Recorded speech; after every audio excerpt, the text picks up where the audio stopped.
Hola a todos y bienvenidos a Formación Comunista. Yo soy Pau Botella y hoy hablaremos del centralismo democrático.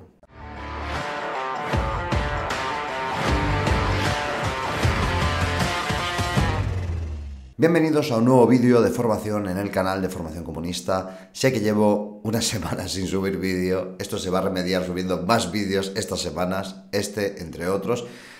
al que se sumarán un par más esta semana y la que viene, con además colaboraciones externas de nuevas personas que están ayudando al proyecto de Formación Comunista. En el anterior vídeo hablamos de una cuestión elemental en lo que es el marxismo, que es la cuestión del partido, y en concreto del partido de nuevo tipo, desarrollado tanto teórica como prácticamente por Lenin, y que supuso un antes y un después en lo que era la organicidad de la lucha de los obreros contra el capitalismo y por la implantación del socialismo a nivel mundial. En este apartado vamos a tratar una cuestión fundamental en lo que al partido se refiere, que es el centralismo democrático. Esto es el modelo organizativo propuesto por el marxismo-leninismo para la estructuración del partido. Pero antes de entrar en las características que algunos conoceréis y otros conoceréis a través de este vídeo, es importante aclarar una serie de cuestiones. Mucha gente, sobre todo la gente más alejada de la política y sobre todo de la militancia, que es la mayoría de gente,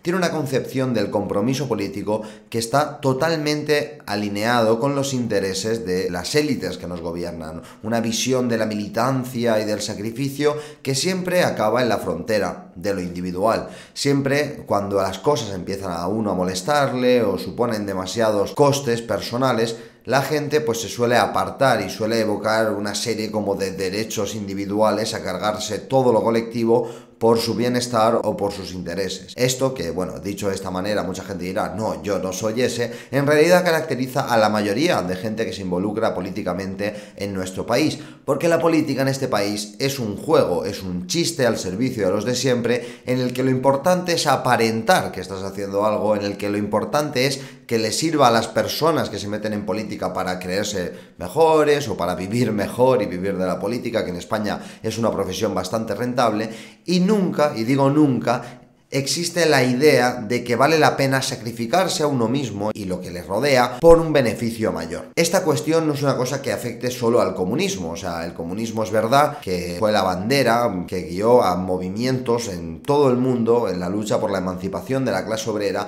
y que dio ejemplos de heroicidad en numerosos casos de personas totalmente sacrificadas, con principios que ponían por delante a los demás antes que a sí mismos. Pero también es una cuestión de época. A fin de cuentas, las ideologías que querían hacerse valer, las propuestas, las cosmovisiones que querían imponerse ante los problemas que sufrían las sociedades del siglo pasado, eran ideologías que, a fin de cuentas, tenían una obligación, y era triunfar, era tener un éxito histórico y sobreponerse a las demás. Y en este camino, como es obvio, lo que se imponía no eran las ideas de unos o de otros de cómo hay que hacer las cosas, sino la realidad. La realidad era lo que les decía cómo tenían que organizarse y por qué había que organizarse de una manera u otra, porque por mucho que tú te creas en tu casa que poniendo tweets o haciendo conferencias extrañas a las que solo van tus amigos vas a cambiar el mundo, la realidad, lo que está allá afuera, es muy distinto. Hace no mucho desarrollé esta cuestión en relación al comunismo y también a otras ideologías en un vídeo que saqué hace unos meses. El vídeo se llama Comunismo en 2023 y me gustaría aprovechar esta explicación del centralismo democrático para profundizar en esto, porque al final las cosas de las que vamos a estar hablando hoy y que bueno, aparecen aquí enumeradas en el libro Introducción al Comunismo de Roberto Vaquero, sobre cómo hay que organizar el partido, cuáles son los órganos, cómo tienen que relacionarse estos órganos entre sí, con la militancia, etcétera, etcétera, al final son un reflejo de esa experiencia práctica revolucionaria en constante cambio, movimiento, que se adaptaba a las exigencias de la realidad para cumplir, a fin de cuentas, con el objetivo primario de todos los militantes, o al menos de casi todos los militantes que protagonizaron esos procesos revolucionarios del siglo pasado,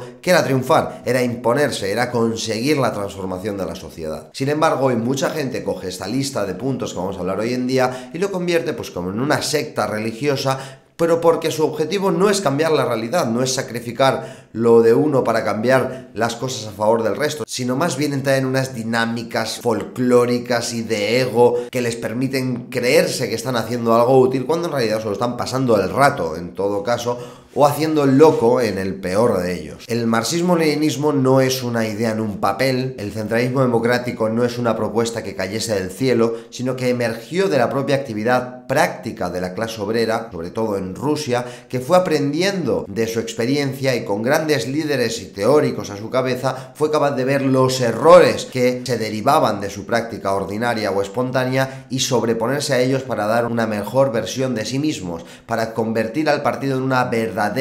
herramienta revolucionaria. Lo más normal en nuestro país, sin embargo, es que nadie milite, la gente no se organiza políticamente y cuando pisa una organización que de verdad exige a sus militantes estar a la altura de las circunstancias para cambiar las cosas, se asusta o cree que es toda una conspiración contra ellos, una terrible dictadura en un partido, que donde no se acepta su libertad de ser como ellos quieren ser y que por lo tanto todo está mal y hasta que no surja un partido en el que ellos puedan ser exactamente lo que quieren ser a pesar de lo demás, pues no habrá ningún partido bueno. Esta visión individualista es la más común en la gente que milita o que en realidad no milita porque nada se adapta a sus gustos. La realidad es que la política es muy cruda, la política se discute fuera de estos dogmatismos y de estos debates y de estas visiones tan corrompidas de la realidad y se debate y se resuelve igual, se resuelve a pesar de esta gente, se resuelve a pesar de los complejos o de las excusas de la gente, porque al final esas decisiones políticas se toman y si tú no formas parte de ellas y si tú no te esfuerzas en que esas decisiones se tomen condicionadas por lo que tú propones, a fin de cuentas tu papel en la política es un fracaso desde el principio. Con esta pequeña reflexión es como quiero empezar este vídeo, porque al final mucha gente cree que está aplicando cada una de las cosas que dijo Lenin y que le sirvieron para alcanzar el poder y en realidad solo están mirando un papel para justificar su inoperancia, como digo siempre ya, que es un clásico del canal. Os invito a ver el vídeo que hice hablando sobre el partido para entender algunos de los términos que vamos a tratar en este vídeo, pero es cierto que si os interesa saber qué es el centralismo democrático, pues aquí vais a encontrar las notas esenciales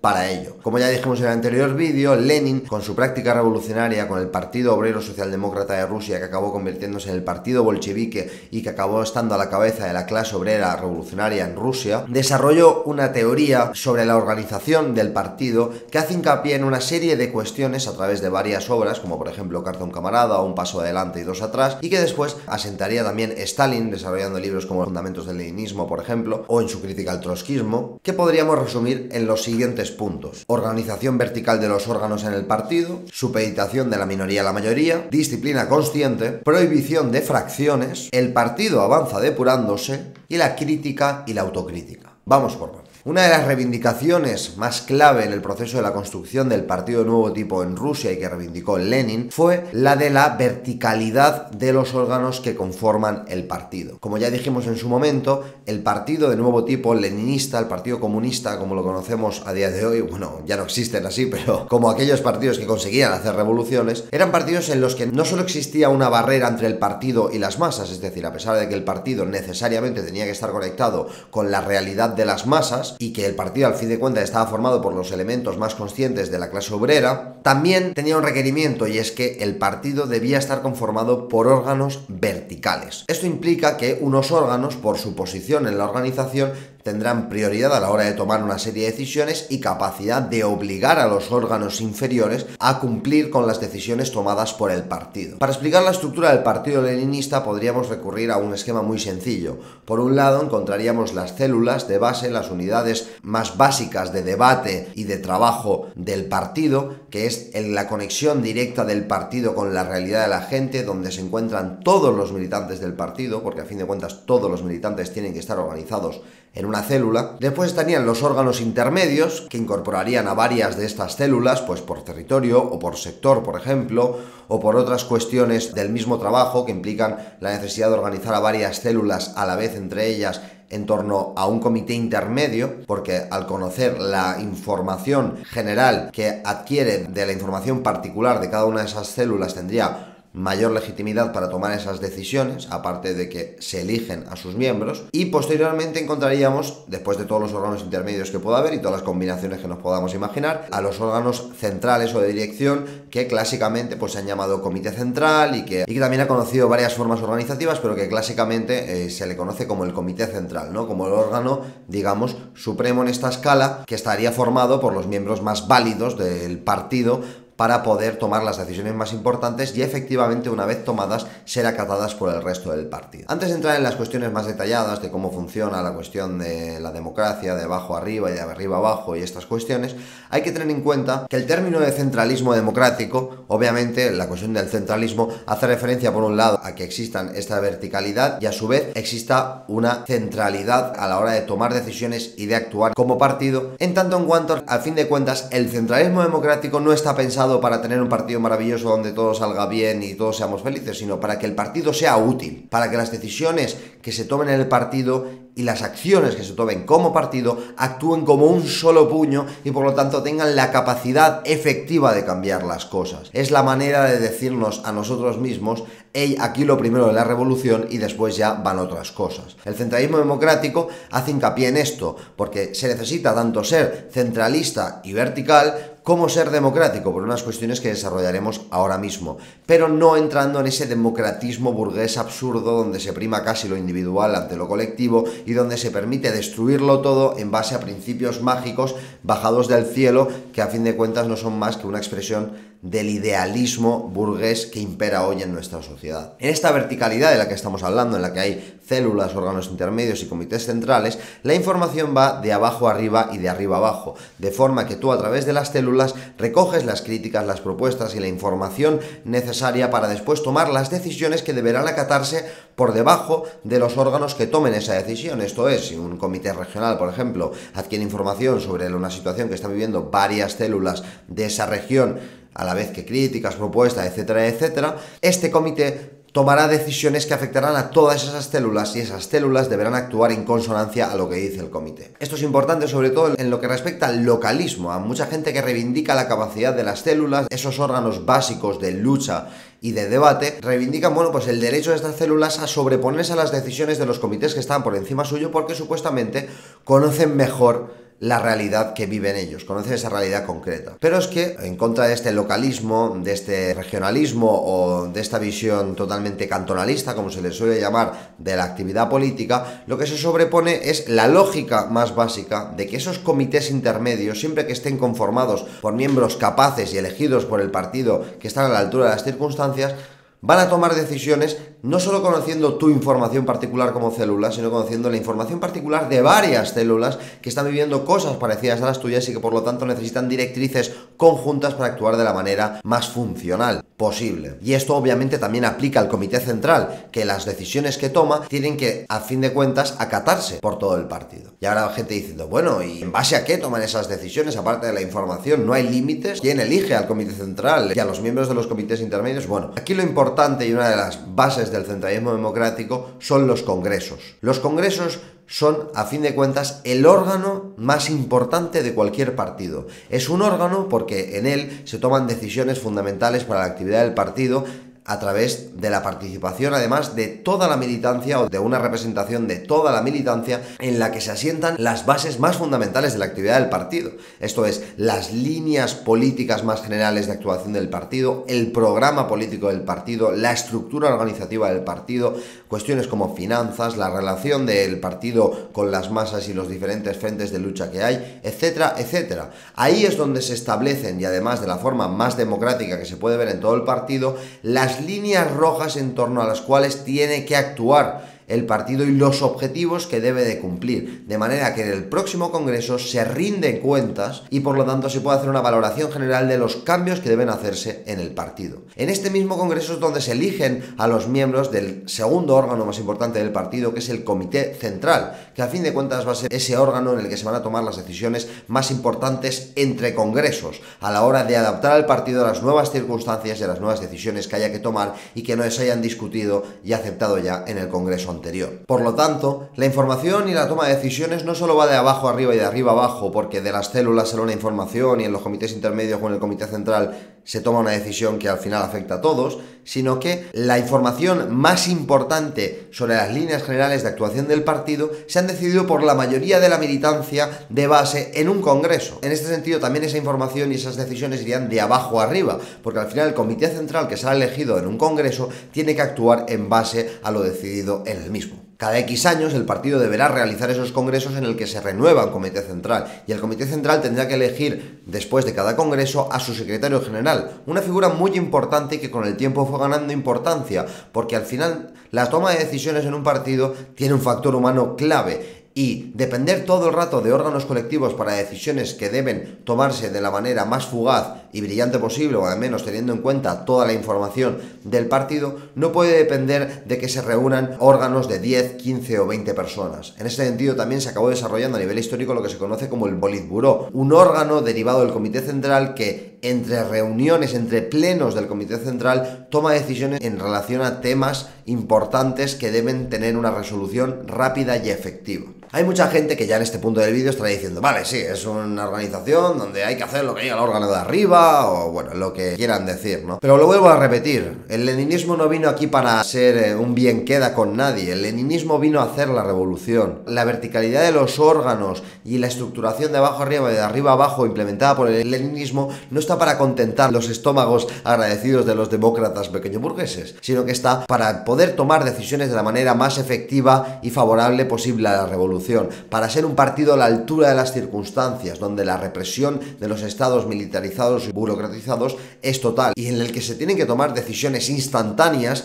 que representen la voluntad de la mayoría del partido, y que al final esto solo se puede dar en órganos verticales por gente elegida por las bases, pero que tienen que tener discrecionalidad para tomar esas decisiones siempre que no se salgan fuera de las líneas de lo elegido en el Congreso. Por otro lado, los comités intermedios normalmente también se eligen, pero se eligen con conferencias, que son otras formas de toma de decisión del partido que se hacen a propósito para elegir a unos órganos en concretos o tratar unas cuestiones ideológicas o políticas u organizativas concretas que afectan a toda la militancia y que por lo tanto también requieren un proceso democrático detrás que alcance a todos los militantes del partido, pero que sin embargo no tiene la importancia de un congreso, porque no hay que elegir un nuevo comité central, ni se está poniendo en cuestionamiento todo lo del partido, sino solo que se están poniendo en cuestionamiento algunas cosas que sin embargo requieren esa participación mayoritaria de la gente. En los partidos donde para tomar estas decisiones las cosas dependen solo de un órgano superior que decide lo que hay que hacer y lo que no,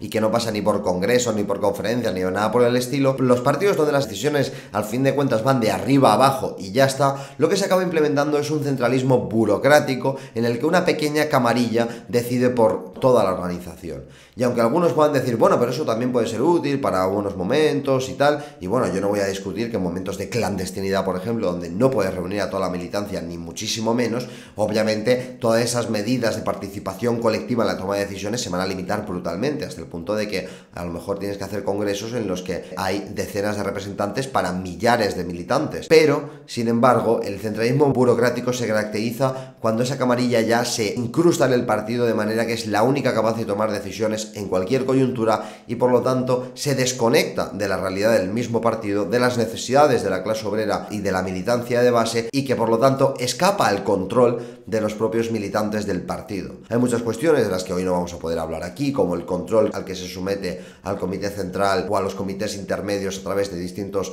métodos internos con los que cuentan los distintos partidos, pero hoy estamos haciendo un cuadro general para entender en realidad en qué se basa ese centralismo democrático. Teniendo en cuenta esta organización de la que estamos hablando, hay otro principio del centralismo democrático que es fundamental, que es la supeditación de la minoría a la mayoría. Y es que en todos estos debates que se pueden dar en el Congreso, en un comité, en una célula, en una conferencia, en todos estos debates al final las decisiones se tienen que tomar por mayoría, por ese 50% más uno, al menos. Es decir, como mínimo que el 50% de los que participan de ese órgano más uno voten a favor de esa decisión que se quiere tomar. Esto implica que una vez se toma esa decisión, como he dicho, en cualquier órgano, incluso en el más amplio, en el Congreso, esa decisión va a misa para todos y cada uno de los militantes del partido. Y esto es una cosa que la gente no entiende. No, yo tengo derecho a estar en contra de esto. Bueno, tú tienes derecho a debatir y tienes derecho a votar. Una vez esa decisión ha sido tomada por esa mayoría del partido que cree que es lo mejor para el partido, esa decisión tiene que ir a misa. Y si tú te pones en contra del partido, si tú te crees que tu opinión sigue valiendo más que la de la mayoría, al final te conviertes en un individualista, en un egoísta que obstaculiza la actuación del partido y que el partido incluso se pueda equivocar de manera colectiva y después tomar la decisión correcta.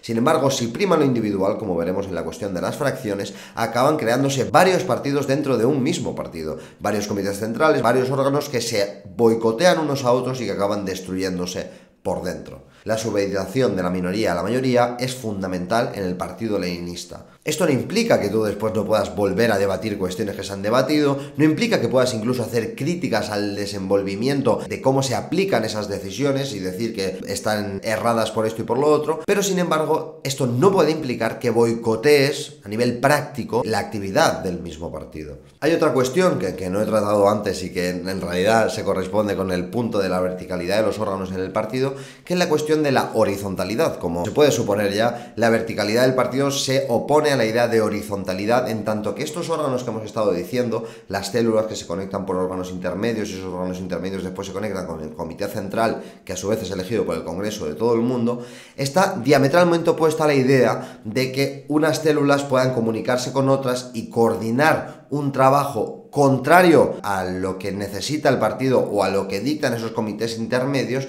de manera que toman decisiones antes varias células entre ellos que los comités intermedios que tienen la información para tomar esa decisión. Por lo tanto, la horizontalidad, la comunicación y la crítica contra el partido, por ejemplo, contra la decisión tomada en un comité entre células y no de la célula a ese comité, que es como deberían hacerse las críticas y como veremos más adelante, es una violación flagrante del centralismo democrático que solo lleva a la creación de fracciones y a la creación de grupos que se boicotean unos a otros de nuevo y que hacen que el partido poco a poco se vaya destruyendo por dentro. Y esto, mucha gente que nos estará viendo que pues ha militado en el PMLRC como yo, pues se nos hace raro porque no lo hemos vivido. Bueno, yo he visto cosas, pero no en el PMLRC, sino fuera. Y mucha gente que estará viendo esto y que ha militado como yo siempre en un partido donde impera el centralismo democrático, no llegamos a entender hasta qué punto esto es la realidad política que viven la mayoría de gente que milita en otras organizaciones, donde hay fracciones delimitadas de órganos que se comunican entre ellos de manera horizontal, toman decisiones al margen de estos órganos que hemos estado diciendo antes, legítimos, ¿no? Esos comités intermedios o el comité central, y se organizan para ir en contra del resto de la organización. Algo, bueno, pues que forma parte de esa prohibición de las fracciones que hablaremos ahora, porque es inviable que un partido funcional y que quiera hacer la revolución pueda estar conformado por fracciones que se boicotean unas a otras. Otro punto central del centralismo democrático es la cuestión de la disciplina consciente. El leninismo reivindica una disciplina, pero una disciplina que es distinta a la militar en el partido. Se habla de una disciplina consciente, porque no solo se exige a la gente que obedezca las órdenes de los órganos legítimamente elegidos y que actúan dentro de los límites establecidos por el Congreso, sino que además se exige al propio partido y a estos órganos que sean capaces de justificar esas decisiones y que la gente entienda por qué hace o no hace X cosas. La disciplina consciente pasa también por una labor formativa. El partido tiene que desempeñar una formación exhaustiva de sus militantes para que entiendan los términos en base a los cuales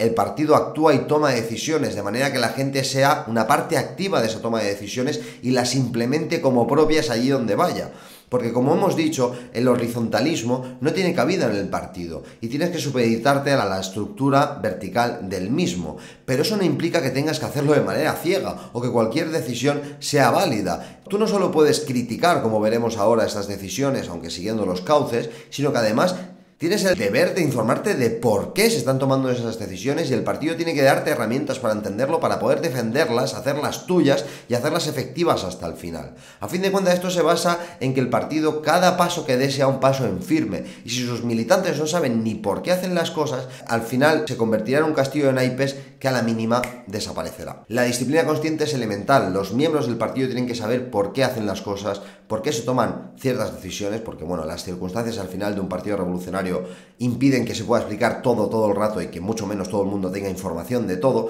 pero sí que hay una justificación suficiente como para que la gente entienda al menos el principio de lo que está haciendo. Y obviamente estoy refiriéndome a gente, pues a lo mejor muy de base, o que actúan en sectores muy concretos y no sabe por qué en otros sectores hacen otras cosas, porque es una cuestión mucho más general y que afecta a un plan, una estrategia y una táctica mucho más generales.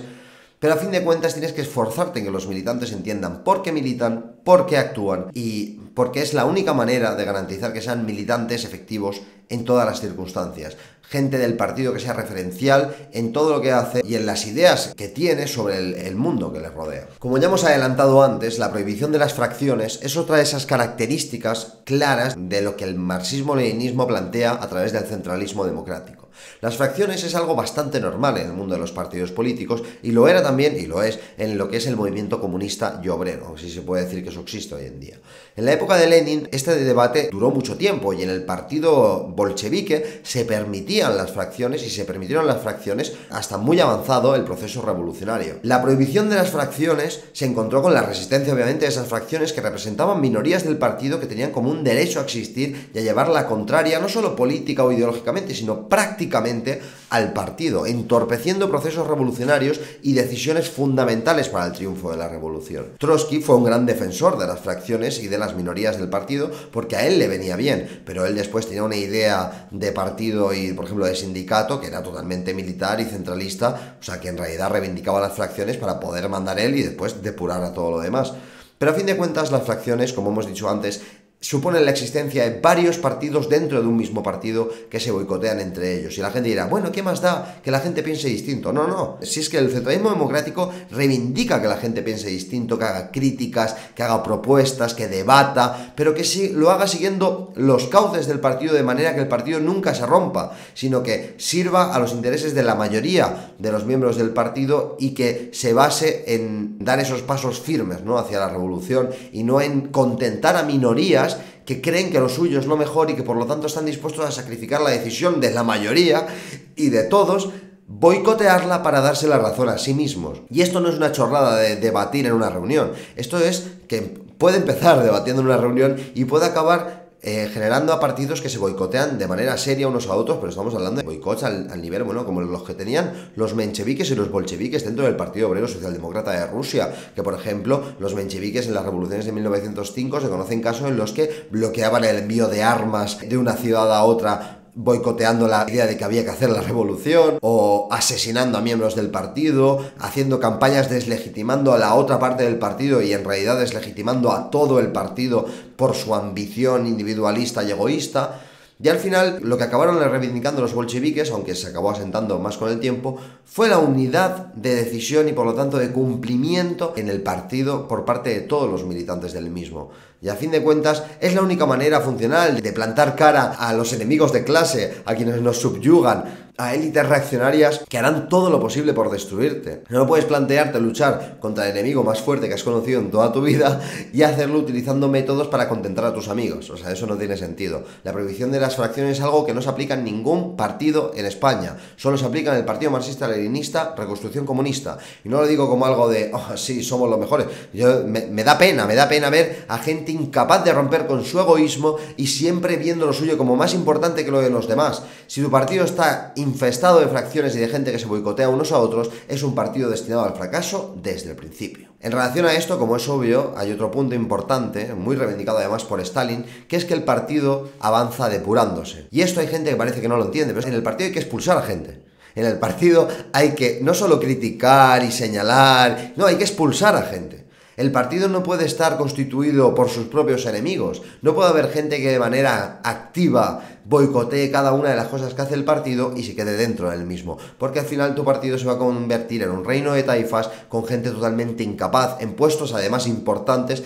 donde toman las decisiones que nos afectan a todos y sobre todo lo más importante, a la lucha en general. La prohibición de fracciones va necesariamente acompañada por la necesidad de depurar el partido, porque el partido solo avanza depurándose, porque los elementos reaccionarios que están en el partido o que se vuelven reaccionarios no pueden parasitar al mismo. El partido tiene que tener a los elementos más conscientes de la clase obrera, no puede permitirse el lujo de que después a la hora de tomar decisiones haya personas oportunistas o contrarias a la línea del partido que vayan a obstaculizar todo ese proceso, porque lo vuelvo a repetir, lo importante no es que tú estés contento, lo importante es que el partido sirva para algo. Y hay veces en los que la gente no lo entiende. Pero es que cuando entran con el rollo este de no, es que la izquierda está muy dividida, es que hoy los comunistas siempre peleándose entre ellos. ¿Quién se peleó más que los bolcheviques con los demás? Los bolcheviques hicieron una guerra abierta contra los oportunistas y contra los reaccionarios en el partido, contra todos los que boicoteaban ese proceso de construcción de un partido revolucionario. Y estamos hablando de la división del Partido Obrero Socialdemócrata de Rusia, con su lucha respectiva contra los economistas, mencheviques, socialrevolucionarios o eseristas,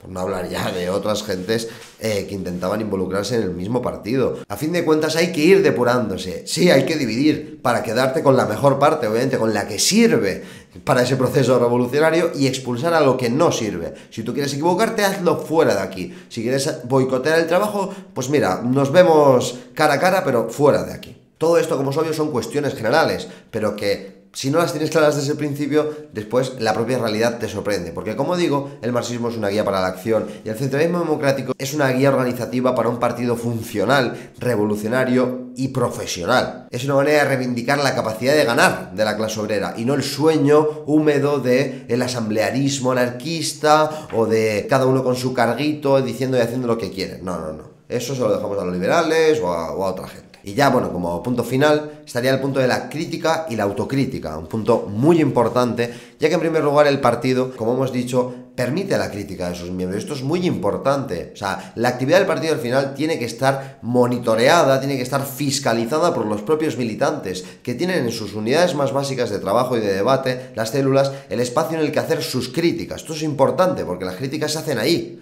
para que después suban a los comités intermedios o al comité central y esas críticas puedan tenerse en consideración con toda la información en la mano. Las críticas no son críticas al aire que se hacen en cualquier espacio, dejando mal a tus camaradas o a tu partido y debilitando la imagen en general del partido, sino que se hacen en tu célula para las cuestiones que pueden afectar a tu célula o a todo el partido. Y como ha reivindicado siempre el movimiento comunista, el leninista, cada crítica tiene que ir acompañada normalmente de una autocrítica, porque cuando criticamos algo que se hace mal, normalmente nosotros hemos tenido herramientas para evitarlo, podríamos habernos involucrado en evitar que pasase así, o incluso somos culpables de que esté pasando así directamente, y al final la crítica que puedes hacer a otras camaradas tienes que tener en cuenta que es una crítica que te puedes hacer a ti mismo también. La autocrítica es muy importante, pero no como una autoflagelación de he hecho mal esto, el partido, nunca me lo perdonaré. No, con una visión incluso colectiva. La autocrítica tiene que ser también colectiva, no solo de ti mismo y de decir las cosas que podrías haber hecho bien o que otros camaradas podrían haber hecho bien, sino que además tiene que ser constructiva, es decir,